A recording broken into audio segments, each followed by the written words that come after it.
Atharva bro, இவருக்கு எனக்குமான equation வந்து சாப்பாடுல தான் எங்களுடைய கனெக்ஷனே.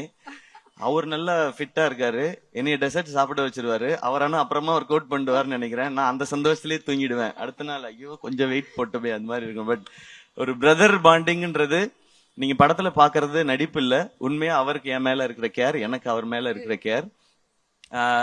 எனக்கு அவரோட ஒரு ஸ்பெஷல் மொமெண்ட் மட்டும், அவருடைய ஃபர்ஸ்ட் ஃபிலிம் ப்ரமோஷன் வந்து நான் அது இது ஹோஸ்ட் பண்ணும்போது அதுக்கு வந்தாரு, அப்பாவோட வந்தாரு. அது எனக்கு ரொம்ப ஒரு மறக்க முடியாத ஒரு எபிசோடு. இன்னைக்கு நான் அவரோட சேர்ந்து இந்த படம் பண்றேன்றது எனக்கு ரொம்ப ஸ்பெஷலா இருக்கு. அண்ட் மேம், உங்களை பத்தி இதுக்கு மேல நான் சொல்ல போறது இல்லை, ஆனா நிறைய இருக்கு. எபிசோடெல்லாம் வச்சிருக்கேன் நான், அது ஆடியோ லான்ச்ல பாரு. அண்ட் ஸ்ரீலீலா, வெரி ஹாப்பி, உங்களோட ஃபர்ஸ்ட் தமிழ் ஃபிலிம். வெல்கம்.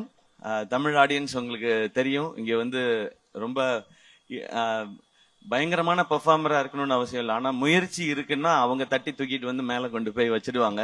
அப்படி வந்தவன் தான் நாளா. So welcome. அது இந்த மாதிரி ஒரு படத்துல இருக்கிறது ரொம்ப சந்தோஷம். கொஞ்சமா டான்ஸ் வச்சதுக்காக டான்ஸ் மாஸ்டருக்கு நன்றி. உங்க ஸ்பீடுக்கு டான்ஸ் வைக்கல இந்த படத்துல, அதுல நான் ரொம்ப ஹாப்பி. அண்ட் ரவி மோகன் சார், தேங்க்யூ, நீங்க இதை அக்செப்ட் பண்ணிக்கிட்டதுக்கு இந்த ரோலை.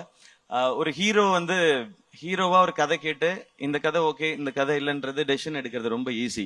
ஆனா ஹீரோவா சக்சஸ்ஃபுல்லா இவ்வளவு வருஷம் பண்ணதுக்கு அப்புறம் வில்லனா நடிக்கிறதுன்றது அது ரொம்ப ஒரு டஃப்பான ஒரு டெசிஷன் அது. அப்ப அவரை எடுத்து ஓகே சொல்லும் போது நான் நினைச்சுக்கிட்டது அதுதான், நீங்க படத்துல தான் வில்லன், எனக்கு நான் காலேஜ்ல இருந்து பார்த்த ஹீரோ தான் நீங்க, அப்படிதான் என் செட்ல இருக்கணும், இந்த படத்துல இருக்கணும்ன்றதான் நான் நினைச்சது. அது எப்பவுமே அப்படிதான் நினைப்பேன் சார். அதனாலதான் நாங்க ரவி மோகன்றதான் ஃபர்ஸ்ட் நேம் இருக்கும், இங்க இருக்கிறதுலே சீனியர் எங்களுக்கு அவர் தான். நீங்க தான் பெரியவங்க நீங்க அப்படின்னு சொல்லிதான் நாங்க பண்ணுவோம். ஜிவி ப்ரோ, ஜிவியோட 100th ஃபிலிம். நான் இப்பதான் சொல்லிட்டு இருந்தேன், அம்மா கேட்டாங்க, ஜிவி பிரகாஷ் 100 படம் பண்ணிருச்சுப்பா, சின்ன குழந்தையில இருந்து மியூசிக் போடுதோ அப்படின்னு இன்னைக்கு காலையில கேட்டாங்க அந்த விகடன் இன்டர்வியூ பார்த்துட்டு. ஆமாமா, அவர் சின்ன வயசுல இருந்து ஆரம்பிச்சாருமா, நான் குழந்தையா இருக்கும் போதுல மியூசிக் டைரக்டர் எல்லாம் 10 படம் 15 படம் எல்லாம் பண்ணலாமா, அதனால அவன் 100 படம் பண்ணிருச்சுப்பா, பெரிய விஷயம் பெரிய விஷயம்னு சொல்லிட்டு இருந்தாங்க. உண்மையிலேயே பெரிய விஷயம் தான். 100 படம் பண்றது இல்ல, அதுக்குள்ள எல்லா ஜானரும் பண்ணிட்டாரு அவரு.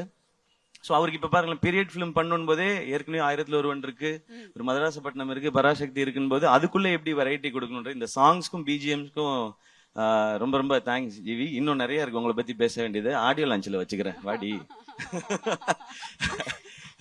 அண்ட் எல்லா டெக்னீஷியன்ஸ்க்கும் ரொம்ப தேங்க்ஸ். ஏன்னா இது 25th ஃபிலிம், ரொம்ப ஸ்பெஷல். இது 25th ஃபிலிம் ஆனதுக்கு காரணமும் ஆகாஷ் தான்.